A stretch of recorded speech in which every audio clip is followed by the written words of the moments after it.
What's going on, guys? It's Nathan for you, and today we'll be talking about the BA treatment model, getting out of the trap and back to the track. What? It is important to emphasize what we have the most control over, our behaviors. For this reason, we target avoidance patterns. To combat this cycle, behavior activity, or BA, teaches individuals to get out of the trap and back to track by decreasing avoidance patterns and replacing them with active coping. The avoidance pattern in trap and replacing them with active coping, the AC and track. Even in the face of the same triggers and emotional responses. This is demonstrated in the module below. As trigger on the site, on the top, then as emotional response, painful feelings. Then instead of patterns like it did in the last video, it has AC instead, like track. Then it has active coping on that bitch. So, in order for someone to replace trap with a track, they first need to recognize that they would typically engage in an avoidance behavior and then practice using coping strategies through a gradual and manageable approach that addresses the trigger rather than the response of the emotion. In this way, BA takes an outside-in approach. We work to change the behaviors first, in order to change the emotions and thoughts later. We know that this is easier said than done. How to reduce avoidance and increase active coping? When we gradually reduce avoidance behavior, it is important to incorporate healthy alternative behaviors. We look at 3 specific types of activities, like routine activities, activities you love to do like a pleasant activity or enjoyable activity, valued activity. These activities are targeted gradually based on how difficult or overwhelming it may be for you to do them. Thus, we want to start with things that are slightly challenging but manageable and work from there. Some routine activities include activities that are not particularly enjoyable or valued but are important for everyone to do. Some examples: showering on a regular basis, brushing teeth regularly, changing clothes, doing laundry, keeping your space clean, engaging in healthy activities like exercise. You may not have to do exercise, whatever you do for work. Like for me right now, I work at a hotel. I work just until I can work from home, but I work at a hotel. I'm up and down stairs. Like, you may think you're not working out, but you may be working out at work, like maybe running back for orders or whatever you do, guys, you know what I'm saying? Like maybe lifting heavy shit, you know what I'm saying? But yeah, dogs, getting an adequate amount of sleep. I know it's hard for me. Like last night, for example, like I woke up, I'm not even sure what time it was because I didn't look, but I woke up with like the sharpest pain in my stomach. Yeah, like I took 3 Tums. That bitch was not going down. I was just like, fuck, dog. I was so uncomfortable. That's just a side note, but I'm just saying. Limited napping and time spent in bed awake, eating regularly and healthy meals, paying bills. This is a question for you guys. What are some other examples of routine activities? But if you guys have some, just think about them in your head. What are some other examples of routine activities that you may have? Has your encouragement in these type of activities changed as a result of your mood?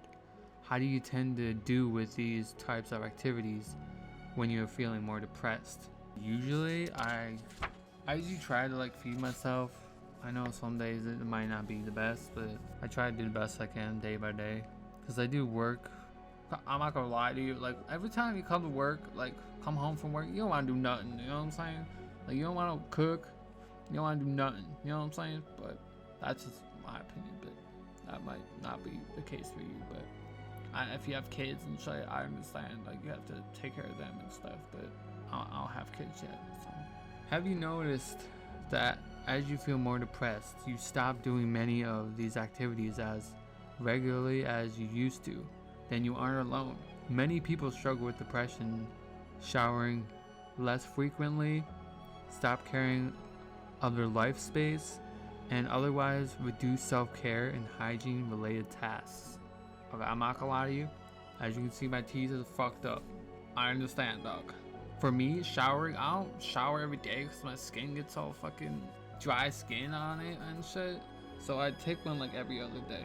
That's just what I do. You don't need to take one every goddamn day. Like, I understand if you work at like a dirty ass job, like cleaning cider or something. I don't know, dog. You know what I'm saying? But then for living arrangements, I would get yelled at as a kid if I wasn't like, it wasn't cleaned. So I'm like, oh shit, you know what I'm saying? Like when I am at home, I try to pick up because I was like sometimes hit like when I wasn't fucking. Oh, there's a fucking cup in here. Like, my dude, it's like 5 a.m. dog. What the fuck? You can't even wait, dog. Like, what the fuck? You know what I'm saying? Then hygiene. Like when I was in high school, it was pretty bad and bad. Those are like the most depressing times of my life because I was going through my grandmother. I was trying to cope with that. And what really changed or helped me was getting out of Wisconsin. My brother to thank for that, but without that, I don't know where I would be. I would probably be dead, to be honest with you. Another aspect of routine activities that is important is the degree of consistency and overall structure within your schedule. Let's look at sleep as an example. Most adults need at least 8 hours of sleep per night. Even if you're getting 8 hours of sleep each night, however, the outcome may be different if you're constantly going to bed at 8 and waking up at 6 versus one night going to bed at 10 p.m. and the next night going to bed at 2 a.m., the next night going to bed at 4 a.m., etc. Excuse me. Has your overall schedule and degree of constant change when you are feeling more depressed? Or how do you think that impacts you? For me, I've always had a hard time sleeping. Like when I was low, like probably like elementary school, maybe. Like I could sleep fine. Like I could sleep anywhere. Like I used to sleep in my forts. Yeah, you can go back and I'll just post the video right here. But I would sleep at my forts. I would sleep at my grandmother's. I would try to escape as much as I can. I have thought about, like, when I was little, like, I have thought about running away, but I didn't want to run away because of my brother and sister, and I didn't want to, like, be in foster homes and shit, so I was, like, I was stuck, you know what I'm saying? I've thought about it many fucking times when I was little.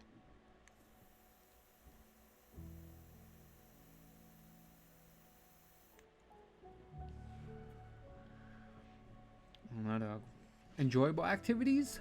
These are increase engaging in enjoyable activities. When people are feeling depressed, they often stop doing activities that used to be enjoyable.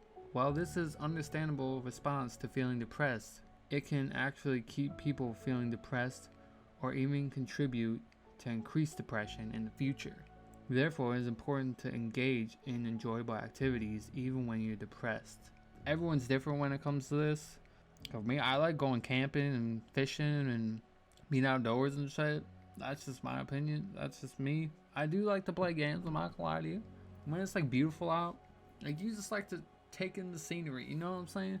It really depends on where you live too. I live in Wisconsin right now. It's pretty chilling outside. I'll just say that. I just this morning I cleaned the cat box. I was just like, damn, it is straight chilling out here, dog. It's like cold as a witch's tail here, you know what I'm saying? Activities you used to enjoy, even if you don't currently enjoy them. Activities you currently enjoy, even if you enjoy them just for a bit and still feel depressed. Sometimes a better way of thinking about this is activities that make you feel slightly less bad. Activities you may have already thought you might enjoy but never tried. Just try new things, bro. What will hurt? Some examples of activities that fall in the categories may be reading, listening to music, drawing, coloring, or other arts and crafts, or sculpting, whatever you want to do, playing sports, watching sports, taking a walk or a hike, cooking or baking, talking with friends or family, doing a puzzle or world game, playing a board game. What are some examples of enjoyable activities for you guys? Let me know down below. For me, I like to, like I said, I like to go fishing when I haven't been currently able to go fishing, but I like to go fishing. I like to go camping. I like to be outdoors. I'm an outdoor person. I like to build stuff, but I don't have enough money for that right now, dogs. I like to work with my hands. You know what I'm saying? I like to build stuff. I like to edit videos. I'm always, if you guys ever think of like an idea, like a way I can like do these videos better, or maybe it's like them how they are, like just let me know down below. Like I'm all good with taking criticism, you know what I'm saying? I will, like when I get hateful comments, I usually like, some of them are just like hateful as fuck, you know what I'm saying? But some of them are like, oh, he sucks because he did this, this, and this. So I'm like, all right, I can take that in, like, and let's go from there. Try to learn from your mistakes. That's all you can do. How has your engagement in enjoyable activities changed when you had felt more depressed? For me, it like helps usually. Like usually if I'm like cleaning or having to do like something that like is routine, I usually like listen to music. The next question: what are some examples of enjoyable activities you may have done too much in order to avoid painful emotions or other activities? Oh, like I said, probably going to my forts, building like my little house outside in the woods. That was a place to help escape for a little bit. My grandmother's, when she was alive, she helped as well. I'll go to friends' houses. I had a friend up the road. Fortunately, he moved to Mexico when I was like, I think it was 6th grade, I think. Yeah, he was like my best friend. He was so chilling. Alright guys, hope you guys enjoyed this one. I hope you guys are enjoying this series, or whatever you want to call this. I love y'all. Stay safe. I will see you in the next video.